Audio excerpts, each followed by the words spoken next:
L'homme créé très bon. Cet extrait de la charte du royaume, donné par le Christ à ses disciples, révèle la confiance que Dieu place en l'homme. Il croit en la grande bonté de l'homme, il en fait la mesure de la sienne. Il revient à l'homme d'honorer la confiance placée en lui. Soyez miséricordieux, comme votre Père est miséricordieux. Cette exhortation de Jésus dit tout de la grande capacité de l'homme à faire le bien. Nos expériences de vie ont convaincu nos consciences individuelles, sociales et même religieuses qu'il y a pour nous des limites infranchissables lorsqu'il s'agit d'exprimer en nous la bonté et la miséricorde. Soit le mal nous aurait marqué à l'essence, et donc nos actes de bonté ne sont que des bouffées d'air sporadiques contre nature. Soit la société aurait si bien corrompu notre innocence que nous ne serions plus capables de vivre pleinement notre état de bonté.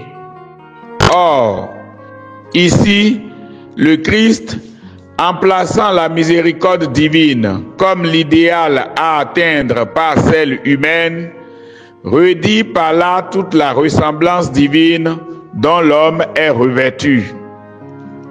Ce n'est pas une ressemblance mirage et donc factice, mais une véritable présence de Dieu dans l'homme. Il s'ensuit que la capacité de bonté de l'homme est divine et ne saurait se donner autre frontière que celle de Dieu lui-même. La bonté ne peut avoir autre visage que celui du bon par excellence. Être bon, c'est l'être à la manière de Dieu. Autrement dit, par la bonté, l'homme est capable de Dieu et ce dernier espère que l'homme soit revêtu de ses vertus.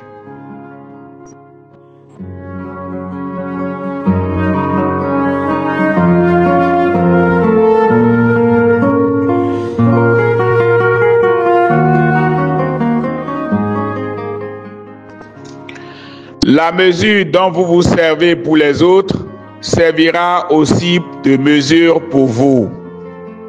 Cette comparaison relève de la pédagogie divine, certes, mais laisse refléter l'importance de la participation humaine à son salut. En invitant l'homme à rivaliser d'ardeur dans le bien au jour le jour, Jésus en profite pour faire de son acte de bonté la condition de celui divin. Or, nous savons que l'amour de Dieu est incommensurable et inconditionnel.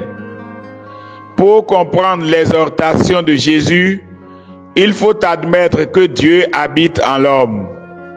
L'agir bienveillant n'a pas pour auteur l'homme coupé de Dieu, mais l'homme en qui Dieu agit. Puisque l'unique source de bonté et de miséricorde, c'est Dieu, il ne saurait avoir d'élan de justice, de générosité et de compassion sans que ce ne soit Dieu qui s'exprime en nous. Nous ne sommes donc pas limites pour la bonté de Dieu, mais plutôt canaux participatifs à la manifestation de cette bonté. Ainsi donc, la bonté faite aux autres vient de la bonté déjà présente en nous, celle de Dieu. Et comme elle n'a pas connu en nous de rejet, car nous l'avons donnée au prochain, elle nous enveloppe et nous révèle que nous demeurons en Dieu, le bien véritable. En priver le prochain revient alors à s'y extraire soi-même et donc s'établir loin de Dieu.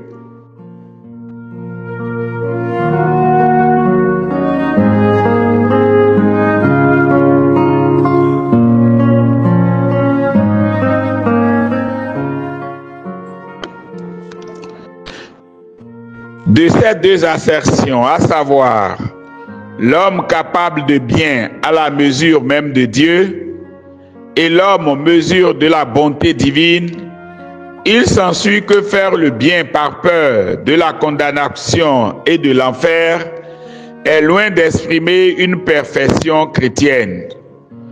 C'est déjà un début positif de conduite chrétienne, mais encore loin et très loin de la vie de sainteté que désire notre âme. Par contre, faire le bien en raison de la contemplation faite de l'amour divin et visant l'honneur à rendre à cet amour, c'est viser la perfection chrétienne. Dieu ne saurait nous mettre sous un régime de peur, même si la raideur humaine en appelle de droit à pareille pédagogie. Il nous séduit plutôt par son être de beauté et de bonté, afin que par amour pur, nous puissions lui rendre ce qu'il nous donne, l'amour.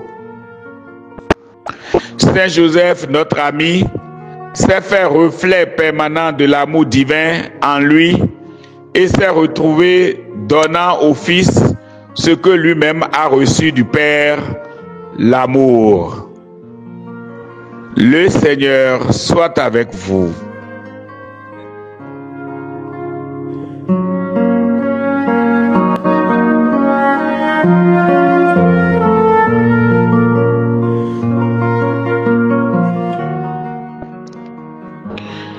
Prions.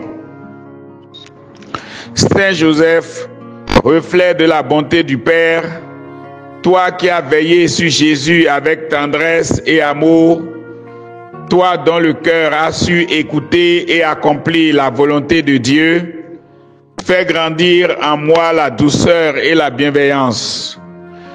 Tu as accueilli Marie sans crainte, tu as protégé l'enfant Jésus avec force et humilité. Aide-moi à voir en chaque personne un frère, une sœur, et à répandre autour de moi la bonté qui vient de Dieu. Dans les moments de doute et de fatigue, rappelle-moi que la patience et l'amour transforment les cœurs. Obtiens-moi un cœur généreux, attentif aux plus faibles, un cœur qui pardonne et qui espère toujours.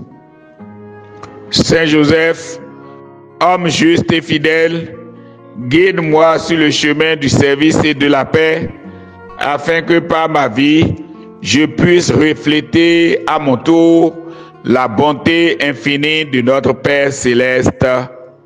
Amen.